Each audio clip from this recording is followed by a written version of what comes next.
Você já parou para pensar por que tantos pregadores hoje falam mais de dinheiro do que da cruz? Já te prometeram prosperidade em troca de fé cega? Pois é.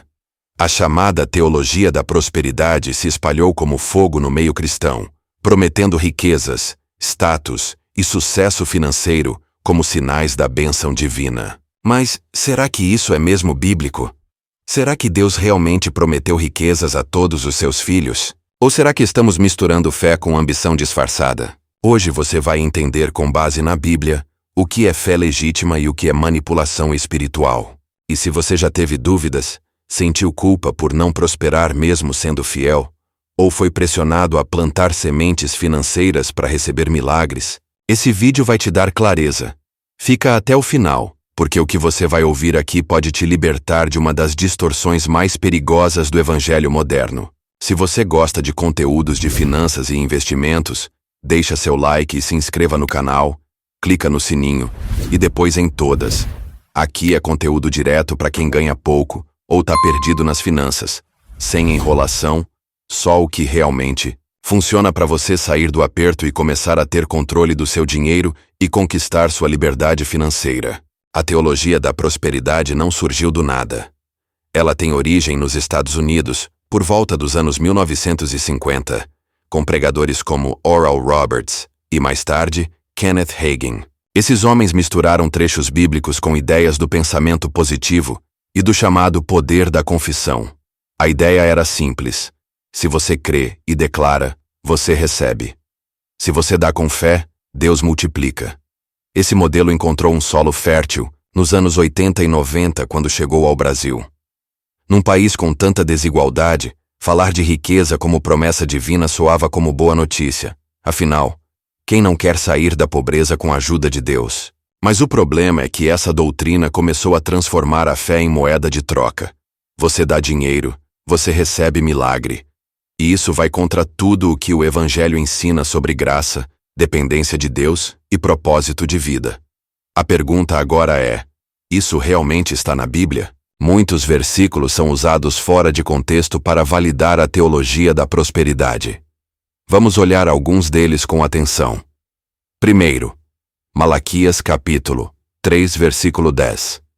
Trazei todos os dízimos à casa do tesouro, e fazei prova de mim, se eu não vos abrir as janelas do céu. Mas esse texto se refere a uma aliança específica entre Deus e Israel, sob a lei mosaica. Não é uma promessa universal para os cristãos. Depois vem João 10:10. Eu vim para que tenham vida e a tenham com abundância. Aqui, Jesus está falando de plenitude espiritual, não de conta bancária. E ainda temos Deuteronômio 28, que fala sobre bênçãos por obediência. Mas, de novo, dentro de um contexto de Israel e sua aliança com Deus, não promessas individuais de enriquecimento hoje. Por outro lado, a Bíblia fala sim sobre dinheiro, mas com um tom totalmente diferente. Paulo diz em Filipenses 4 que aprendeu a viver contente em toda e qualquer situação, tendo muito ou pouco. Em 1 Timóteo capítulo 6, versículo 10, ele alerta: o amor ao dinheiro é a raiz de todos os males. E Jesus? Ele manda ajuntar tesouros no céu, não na terra. E antes de continuar, deixa eu te dar uma dica que pode ser a virada de chave para você ou para sua família. Na descrição desse vídeo, e também no primeiro comentário fixado, tem o link para um material completo chamado Tudo sobre Finanças. 6 livros em 1. É uma coleção que traz educação financeira de forma simples, direta, e o melhor, serve para todas as idades, crianças, adultos e idosos.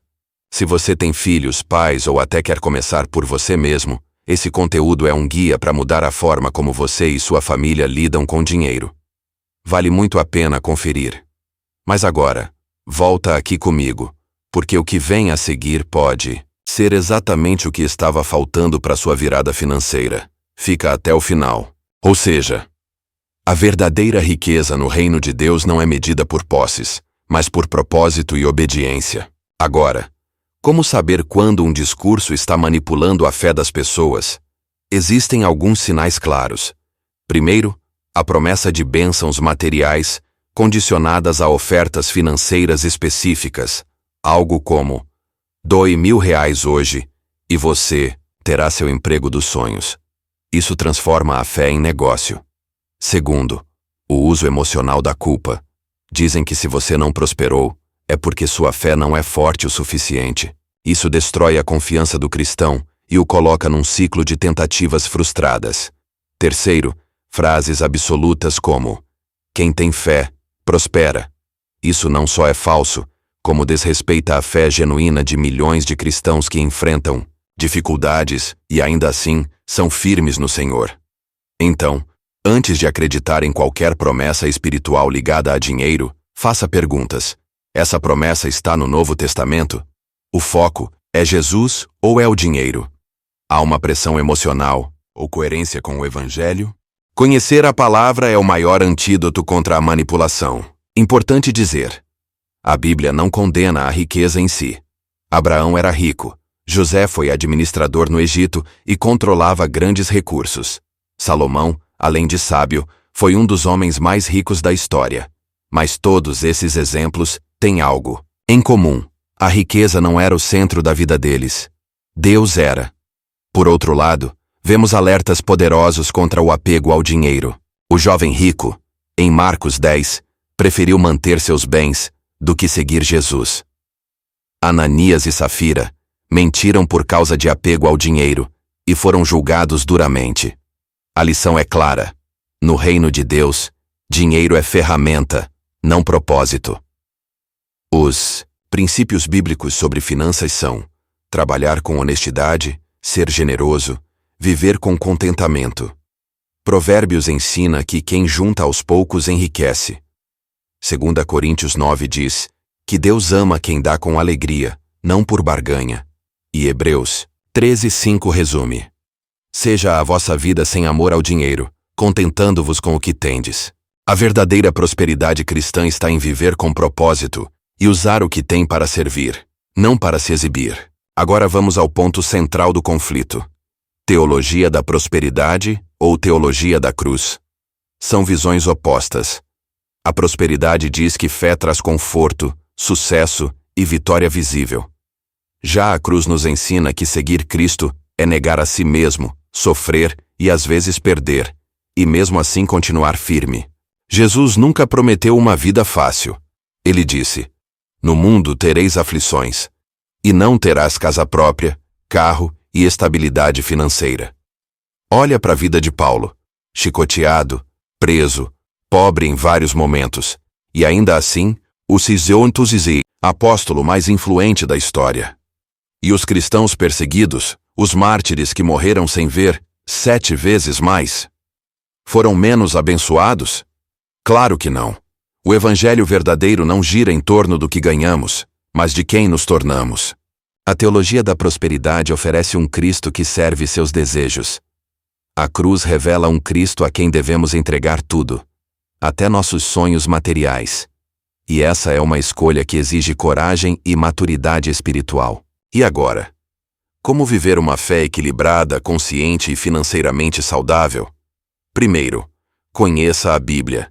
Leia, estude, compare textos. Não aceite qualquer pregação sem conferir se está de fato nas Escrituras. Segundo, desconfie de fórmulas mágicas. Deus não é um gênio da lâmpada. Ele trabalha com processos, não com truques. Terceiro, use o dinheiro com propósito.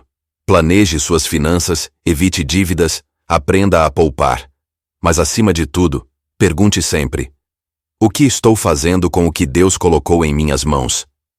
Não existe contradição entre ser cristão e querer crescer financeiramente, desde que isso não se torne o seu ídolo. Deus se importa com suas finanças, mas muito mais com seu caráter, com sua obediência, com seu coração inteiro entregue a Ele. Se você já teve contato com mensagens da teologia da prosperidade, comenta aqui embaixo. Como isso impactou a sua fé? Já se sentiu culpado por não ter prosperado como prometiam? Sua história pode ajudar outras pessoas. E se você quer continuar crescendo espiritualmente com base bíblica, clareza e sem manipulação, se inscreve no canal e ativa o sininho. Aqui a gente estuda a palavra com seriedade, sem emoção barata, mas com temor e verdade. E para continuar, nesse tema, eu recomendo que você assista esse vídeo aqui do lado. Jesus era pobre? A verdade bíblica sobre a vida financeira de Cristo. Clica agora e aprofunda ainda mais sua fé, com conhecimento e discernimento. Porque quem conhece a verdade não é enganado por qualquer mentira. Até o próximo vídeo.